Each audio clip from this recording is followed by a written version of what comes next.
Vou falar de um vídeo de uma coisa muito importante e triste, muito triste para algumas pessoas que já vivenciaram isso, outros que ainda irão vivenciar. Eu fiz um estudo aqui muito especial sobre isso e quero compartilhar com vocês, que é a maior de todas as pragas da Bíblia, né? A maior de todo tipo de maldição que existe, que é perder um filho. Pode ser uma filha, um filho, o primeiro filho, o último filho, o filho do meio, não interessa. A morte de um filho bebê é a mesma coisa. A ordem não altera o resultado.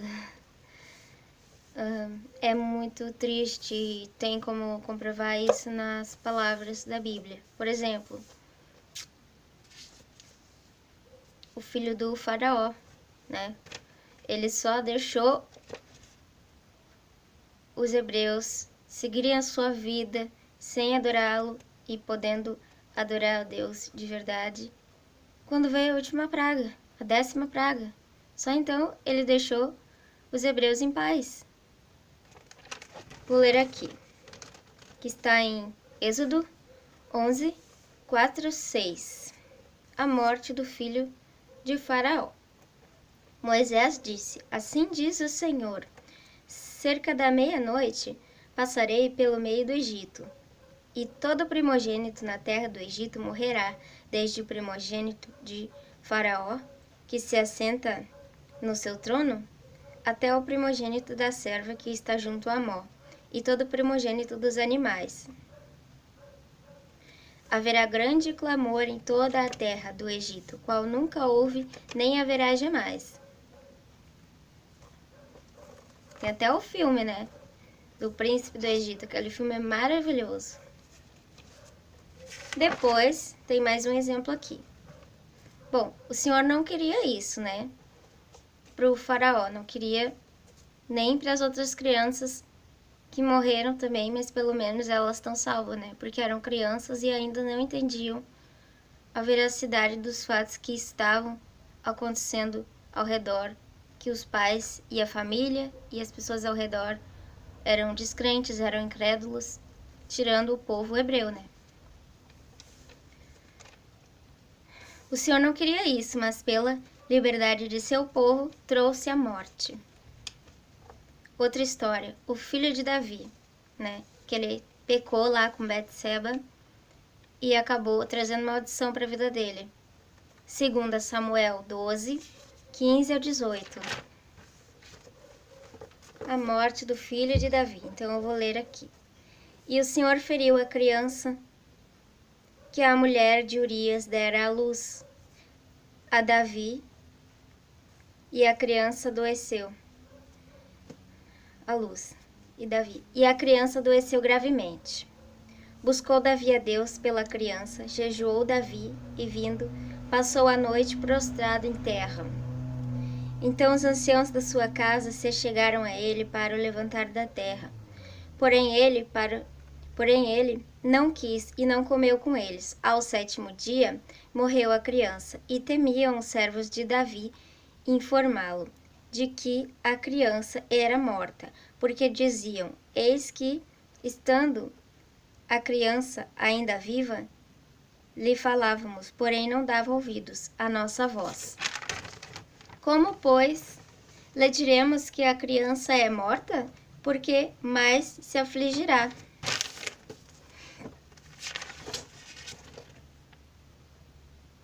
A morte de um filho é um dos sinais de maldição e pecado oculto, né? Porque o filho de Davi morreu porque ele tinha pecado. Davi tinha pecado contra o seu amigo, seu irmão de perto, seu amigo de perto, e ele acabou gostando da mulher dele, e ele tentou esconder isso das pessoas e tal, mas não deu certo. Então veio a maldição. Outro pecado oculto que também gerou maldição foi o filho de Adão e Eva que morreu, que o Caim matou Abel. Então, eles tentaram esconder de Deus que haviam pecado. Lembra da parte que Deus pergunta a Adão onde ele estava, o que ele estava fazendo? Ele disse que estava com vergonha, estava nu e se escondeu, uma coisa assim, né? Isso aí que ele fala. Então, isso também ele tentou ocultar o pecado, mas não deu certo, né? Então, Caim ficou amaldiçoado, né? E eles também foram, além de serem expulsos do paraíso de Deus, do Éden, também algo mais além aconteceu, né? Vieram a morrer no futuro, nós também vamos morrer de alguma forma por causa deles, e o filho tão precioso deles, que era um deles mais precioso, porque ele era do bem, era Abel que morreu, né? Então, Gênesis 4, 8 ao 12. A morte de Abel, filho de Adão e Eva. Disse Caim a Abel, seu irmão: Vamos ao campo. Estando eles no campo, sucedeu que se levantou Caim contra Abel, seu irmão, e o matou. Disse o Senhor a Caim: Onde está Abel, seu irmão? Ele respondeu: Não sei. Acaso sou eu tutor de meu irmão? E disse Deus: Que fizeste? A voz do sangue de teu irmão clama da terra a mim. És agora, pois, maldito por sobre a terra, cuja boca se abriu para receber de tuas mãos o sangue de teu irmão. Quando lavares o solo, não te dará ele a sua força, serás fugitivo e errante pela terra.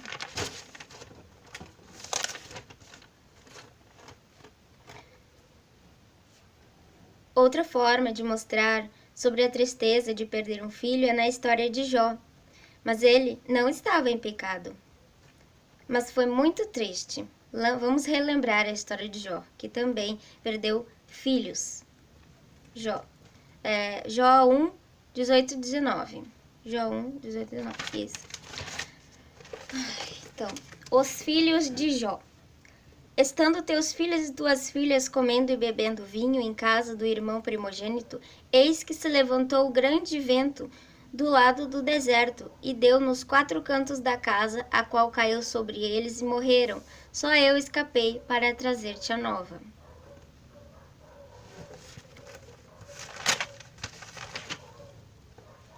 Tem a morte de Jesus, que é Filho de Deus, a morte mais triste.